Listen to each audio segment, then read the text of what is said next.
આજે મેં બનાવ્યું છે ચીઝ પનીરનું શાક અને ઘઉંના લોટના નાન. તો એના માટે મેં 4 કાંદા અને 4 ટામેટાને રફલી ચોપ કરી લીધા છે. થોડું તેલ નાખીને એને સોતરી લઈશ.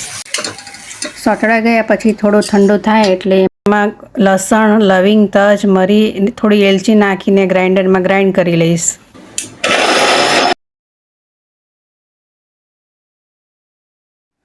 હવે એક પેન લઈ લઈશું. એમાં 3 થી 4 પાવડા જેટલું તેલ લઈને અંદર હિંગ, કિચન કિંગ મસાલો અને ગ્રેવી જે કરી છે એ એડ કરી દઈશું.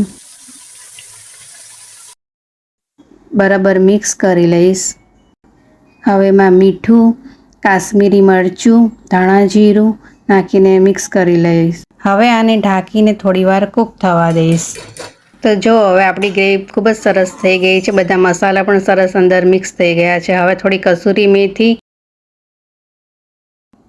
ઘરની મલાઈ, થોડું બટર અને ચીઝ પનીરના નાના ટુકડા કરી લીધા છે એ પણ અંદર એડ કરી દઈશ.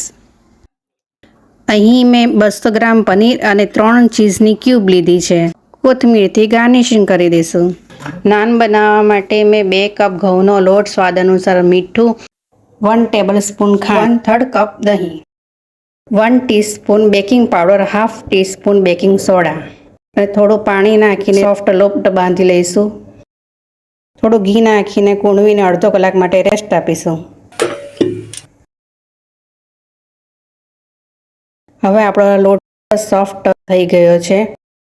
હવે નાન બનાવી લઈએ. ઉપરથી થોડી કલોંજી અને કોથમીર લગાવીને ફરીથી વણી લઈએ.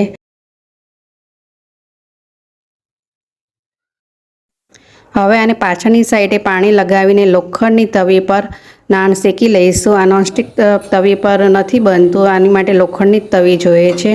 અને એક બાજુ થઈ જાય એટલે એને પલટાવીને આ રીતે એને શેકી લઈશું. તો જો તમે જોઈ શકો છો ઘઉંના ખૂબ જ સરસ સોફ્ટ નાન તૈયાર થઈ ગયા છે. હવે થોડું બટર લગાવી લઈએ. તો તૈયાર છે ચીઝ પનીરનું શાક અને ઘઉંના લોટમાંથી બનેલા નાન. જો મારી આ રેસીપી તમને પસંદ આવતી હોય તો તમારા ફ્રેન્ડ્સ ફેમિલીમાં શેર કરજો. જય શ્રી કૃષ્ણ.